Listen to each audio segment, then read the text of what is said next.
Hi, welcome to Observations. I'm host John Walsh, publisher of the Palm Coast and Ormond Beach Observer community newspapers. Hello, and welcome to Observations. My name is John Walsh. I'm publisher of the Palm Coast and Ormond Beach community newspapers. Today's guest is Garry Lubi, a friend and founding partner of an event that's here in Palm Coast called the Palm Coast Songwriters Festival. Welcome, Garry. Thank you, John. Appreciate that. How you doing, bud? I'm doing great. Great. Thanks. I really appreciate you coming in to talk about this. Yeah. Let me start. So Garry and I have been friends for quite some time. Yeah. Garry invited me to a pool party at the condominium in which he and his wife reside.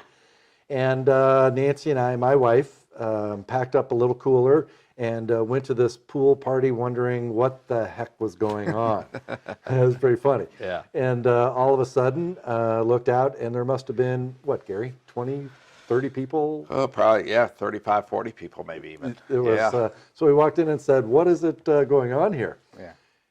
And for the first time, I was exposed to a songwriters festival, mini festival. Mini festival. But talk about that one. Sure.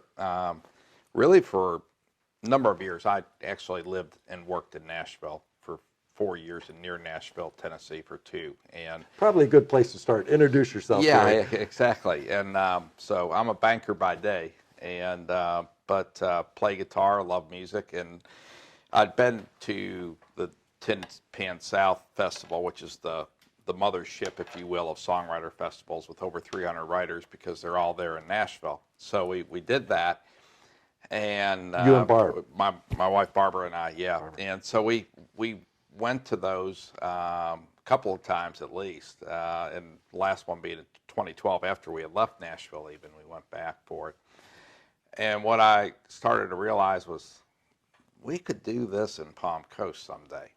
And I floated the idea back and forth. I'd have some conversations with you and David and all that. And as somebody once said, you got to see the movie. I wasn't kidding it, truly. Yeah. Right. And because it is a very unique event. People don't know about it. Even people that don't like country music come to it and they go, wow. And so I never had any idea that you were going to have this level of talent because we don't usually get this type of talent here.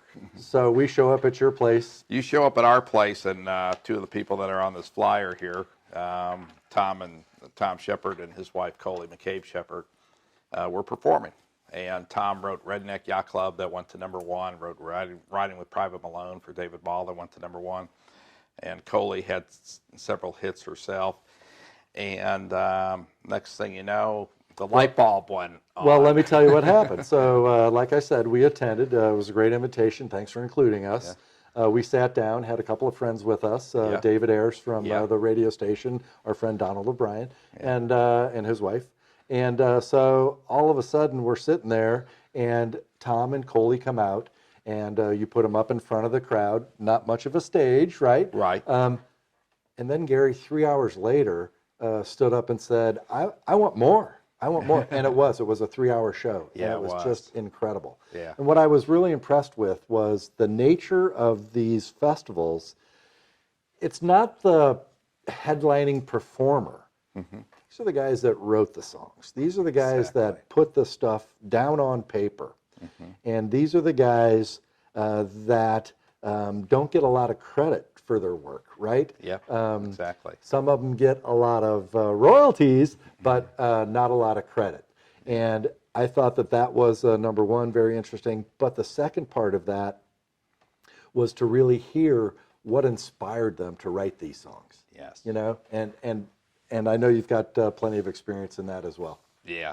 I mean, the stories behind the songs, some of them pull at your heartstrings, and others make you laugh hysterically and really gain insight in terms of what's behind it, because these things it's a very tough craft, #1, to even, there's great songs, and many times there's songs we've never even heard on radio that if you heard them, you would go, wow, what a great song, and not even realize that. So to get, I always like to tell the story of going to Tin Pan South, and there was this guy that was up and coming at the time. His name was Luke Bryan in 2012.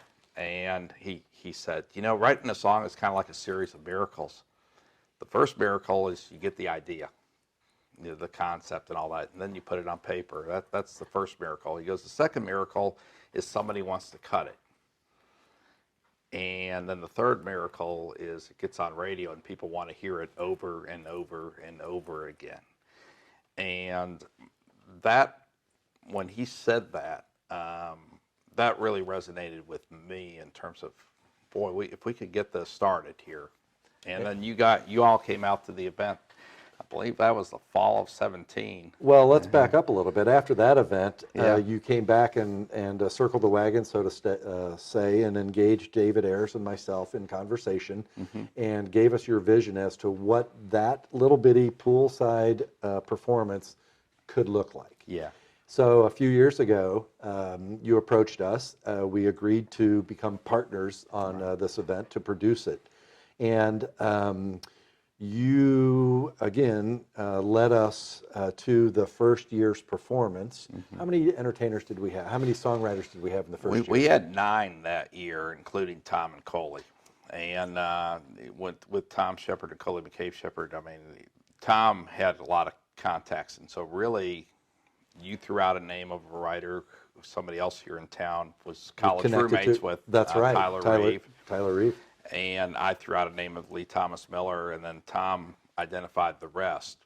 And so Tom reached out to Tyler and Lee, along with five others, and basically we ended up with 9 writers at that first year. And that was and it will be held again. This is the 4th year, but we took a year off, like virtual, like most of the world did last year. So this is really our 3rd year producing the event. Yeah. And I want to recall on that first year. So it's Daytona State College Amphitheater, which is going under significant renovation today. We're very excited about that. We're promised it'll be done in time for our performance. Yes, we are. In They're ahead of April and schedule. May. That's great. But it was a weekend event, and I didn't really quite understand what it was that we were going to be watching. So you went to work, and you paired the artist, and you placed this guy on stage with this guy, and we stayed there for a better part of the entire day into the evening, listening to these creative geniuses talk about their craft and sharing it with us. Yeah, it was very interesting because the first night we decided to take advantage of the Flagler Beach First Friday of the Month event, and, for the first show. And so, fortunately, we had great weather that day. Great weather, but we were competing with Finn's We were competing bars. with Finn's right, bar the across rooftop the had a street. band. Yeah, and part of this is the storytelling. So the people in the back didn't really get to hear the story very well, but the people that were there that could hear everything, they're like coming up to us afterward, and I'm sure some of those came out to the amphitheater on Saturday night, and then on Sunday we did it at the PCAF Foundation stage underneath the tent. And we didn't have the greatest weather that weekend, unfortunately. Oh, I remember. But still, we had a turnout of probably a good 300 people on that Saturday night. I would say close to 300 people. And some of those people then, they didn't know what to expect. They came to it, and then they come back on Sunday. And one of them, I'll never forget, Dr. Steve Davidson, president of the CDD over at Grand Haven, and for many years. And Steve comes up to Coley, and he goes, I want to thank you so much for being here. He goes, it's such an honor to have you here. And Coley was almost like in tears. And she goes, well, thank you. That's so kind of you to say that. He goes, no, you don't understand. We don't get people like you here. And so it really resonated with a number of people. And then all of a sudden I had these people that came to the event coming up to me afterward going, okay, now I get what you've been telling us about. I can't believe this. I had somebody I work with, Maria, she and her husband love disco music, are from New Jersey, don't like country music, and they were floored by it. They were just completely wowed by it. And so as a result of that, several of these people offered to be on our committee the following year. And so we mobilized the committee for the 2019 event.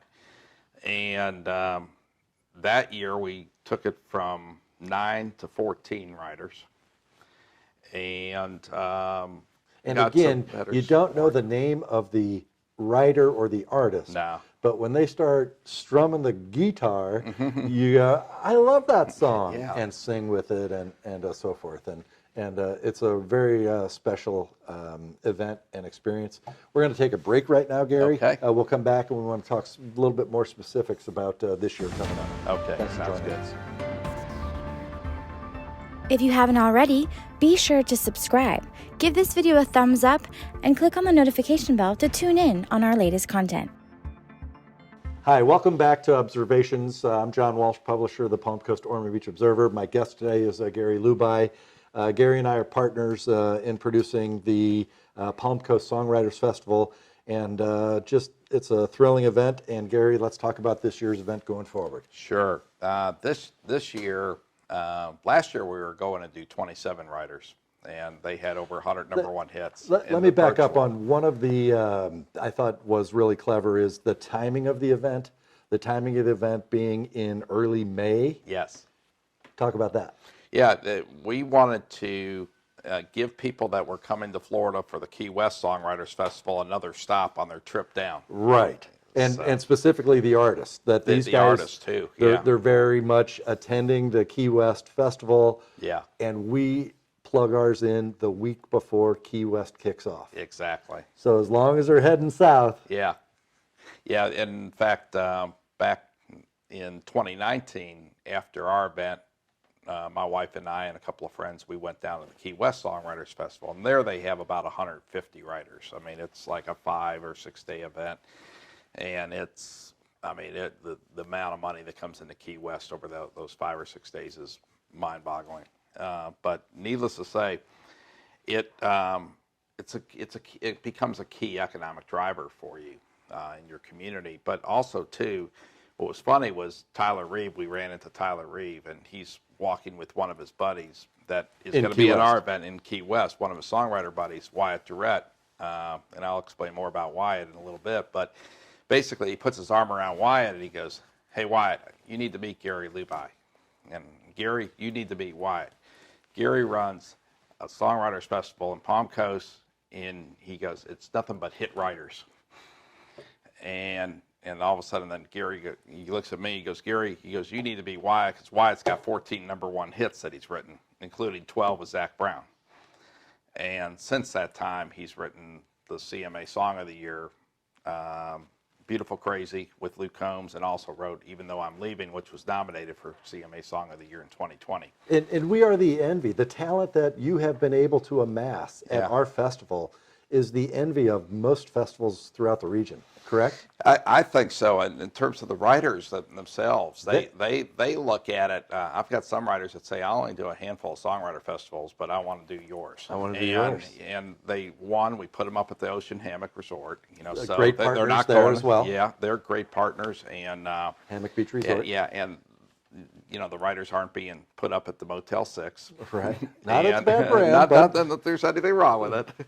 But also, too, we try to put our best foot forward to them as guests to our community. We really treat them differently, and like what we did with the virtual festival even last year, we created the virtual tip jar, and we had people watching our YouTube channel that's still out there. People can go out there and see these writers that perform their songs via YouTube last year, and those writers, we had money going into the tip jar from San Diego, California, Texas, Canada, Pennsylvania, Ohio, Georgia, Tennessee. I mean, it was all over the place, as well as many cities in Florida. And so our ticket buyers last year that carried over into this year's festival, they came as far away as Minnesota and Washington State. So that's what we're starting to see now. Is it's really, we probably had half of our tickets bought by people out of state. It's really hard to convey how special it is to hear how these guys were inspired and got the message. And my favorite story, and I'm not going to do it justice, but you know what it is. It's with Brett Jones. Yeah. And the story goes, there he is sitting with one of his young children. She's coloring her coloring book, and she's coloring a monkey, and she colors the monkey brown, and all of a sudden reaches for a blue crayon and colors the tail blue. Right. Brett goes on to say, "I spent the next 2 weeks saying, I'm not going to write that song. I'm not going to write that song. I'm not going to write that song. And then pounds out. Pounds Monkey out. with the blue tail. That's right. A great story. And there's It so is. many stories like that. So Yeah. let's talk a little bit more about the specifics of the event. When is the event? The event will be April 29th through May 2nd this year. So this recording gets a shelf life. It's the first week of May annually. Yes. Okay, Yeah, great. Yeah. So what ends up happening is on the April 29th, that'll be a free kickoff show at European Village. We've got 7 hit songwriters. That's a coming Thursday in night. Thursday night. And so people can come out, dine at one of their favorite restaurants No there. cost. Come in, support the cost to local come in. merchants, Right. restaurants, bars, our Exactly. friends at Moonrise Brewery. Yeah, Moonrise has just been a great supporter.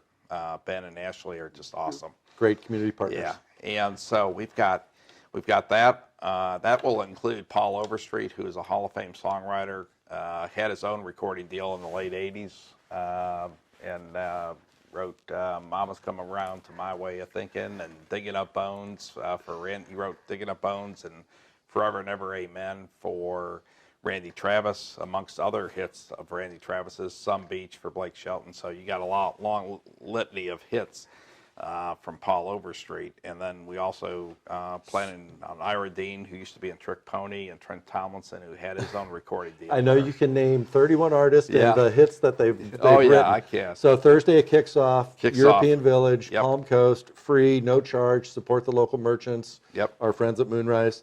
Friday. Tell me about Friday show. Friday night will be Friday night, Saturday night, and Sunday afternoon will all be at Daytona State College Amphitheater Here in Palm here in Coast. Palm Coast. So there's right now we know we're going to have some seating available in the lawn, and we're still trying to see how many seats we can create undercover still. Given the environment we're in, but we're going to have COVID some compliant, distancing, COVID right. compliant. It's the whole outdoors. bit. It's outdoors. Yeah, exactly. And so we've had just tremendous sponsorship support. I can't go without talking about some of them too. The sponsors great, but what Yeah. I am impressed with is the loyalty of the ticket buyer. Yes. Last year's performance, live performance, was converted to a virtual show. Yes. How many people asked for a refund? 12 tickets out of 200 plus, Out of the and hundreds really that were probably, sold. and if you include the sponsors, it's really over 300 seats. And 12 the tickets. response that we were getting from those ticket holders were, well, we'll wait for next year. Yeah, but we're coming. exactly. They're hungry for it. Actually, they're probably even hungrier for it now. Given the life we've had to lead over the last 10 months for this kind of level of performance and live performance. Each night, I mean, it's just another 7 hit songwriters. Friday night, Saturday night, Sunday afternoon. A lot of stories, a lot of jokes, Yeah. a lot of giggles, laughs, and overall great music. Yeah, Absolutely I mean, out of the 31 writers, we've got over 125 #1 hits that they've written. That is amazing. Yeah. Absolutely. Yeah. Gary, you've done a great job Thanks, on man. the Palm Appreciate Coast all your Songwriters help. Festival. Yep. Glad to be partners with you. Join Glad us to. last weekend of April, I'm sorry, give me the dates again. April 29th to May 2nd. Right. So kind April of running 29th, May over 2nd. from one end of month to first of month. Look So, forward to seeing you all there. Thank you very much. Thank you.